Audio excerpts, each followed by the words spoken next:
Good day mga ka-backyard farmers. Ayan po, ngayon ay naka 2 weeks na itong ating mga alagang sisiw. Kaya ngayon po ay magbabaksin po tayo ng Gumboro vaccine.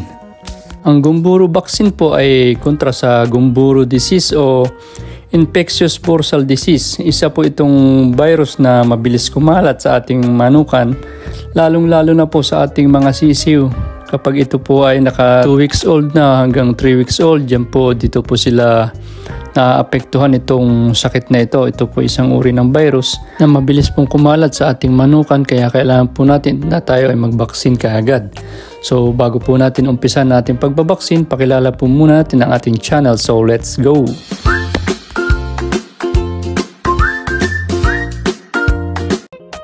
So ito na nga po yung ating Gumboro vaccine. At ayan po, nakikita nyo na nakalagay po ito sa yelo. Kailangan po natin ng yelo dahil ito po ay live vaccine. Kailangan po itong mapanatiling malamig para maging mabisa po ang ating pambaksin na Gumboro. Mapapansin nyo din po na dalawa po sila. Isa pong diluent at saka yung isa po na nasa maliit na lalagyan. Bale po ito ay pagsasamahin natin o imimix natin sila. At pagkatapos po natin silang i-mix, saka po natin sila ibabaksin sa ating mga sisiw. Ngayon nga po ay ito yung kanyang takip. Meron po itong dito sa gilid at yun po, yan. Hilahin nyo lang po yung pinakang parang yero niya. Tapos saka po natin bubuksan itong isang maliit. Yan, makikita nyo. Tatanggalin lang po natin yung takip niya. Saka po natin ilalagay dito sa diluent. Saka po natin sila imimix. Ilalagay lang po natin yung kabila, yung pinakang trip niya, pabaligtad. Ayan. Para po yun namang kabila ang ilalagay natin dito na pabaligtad para ma-mix natin sila ng maayos. Yan, ganito lang po siya. Bali po itong nasa maliit na bote ay parang siya, powder. Tapos dito po natin ilalagay yung liquid, yung diluent. Tapos imimix lang po natin ito, babaligtarin natin ng ilang beses hanggang sa maghalo na po ng ayos yung ating pambaksin.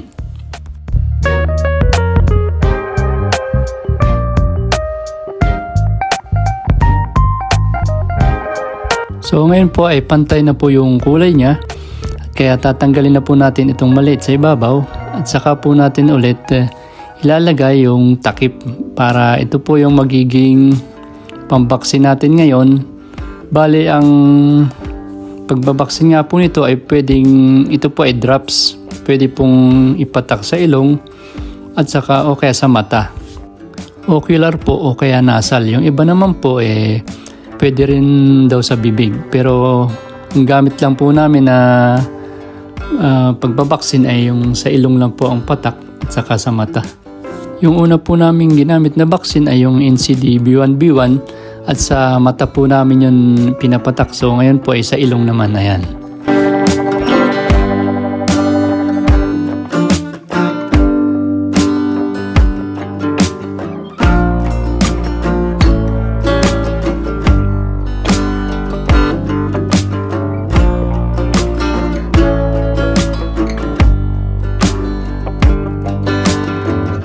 So natapos na po natin dito, kaya lipat naman po tayo dito sa kabila. Ang simptomas nga po pala ng Gumboro disease o infectious bursal disease ay mapapansin nyo na bagsak ang katawan at nanghihina ang ating mga sisiw. Ang pakpak ay nakababa o nakabagsak at wala sila nga pong ganang kumain. At dahil nga po itong mga sisiw ay madali po itong kapitan ng sakit, kaya ito pong Gumboro vaccine ang prevention para hindi sila kapitan itong Gumboro disease.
Ngayon nga po ay nakatapos na rin tayo dito at ito po yung ating mga ginamit. Ito pong mga natira ay hindi na po natin pwedeng ilagay ulit sa rep. Ito po ay pang isang vaccine lang po. Good for 1,000 chicks po ito.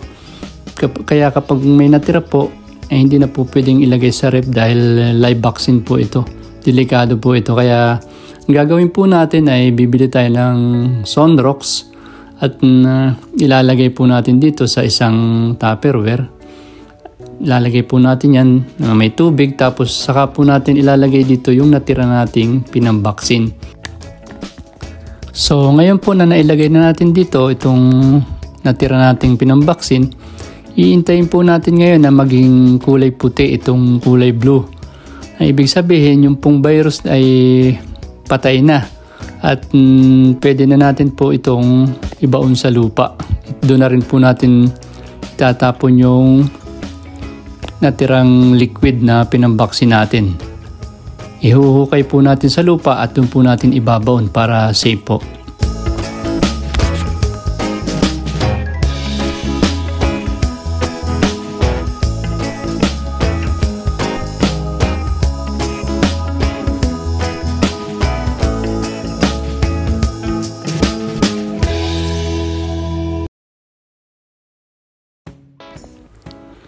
So ito na nga po siya ngayon at kung nakikita nyo, unti-unti na pong nag-iiba yung kulay niya. Medyo nagiging light na.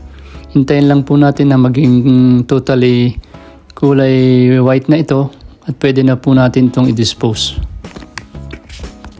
At ito na nga po naging puti na yung kulay ng ating pinambaksin, kaya pwede na po natin itong ibaon sa lupa. So guys, hanggang dito na ang ating video. Thank you for watching and see you on my next video. God bless you all.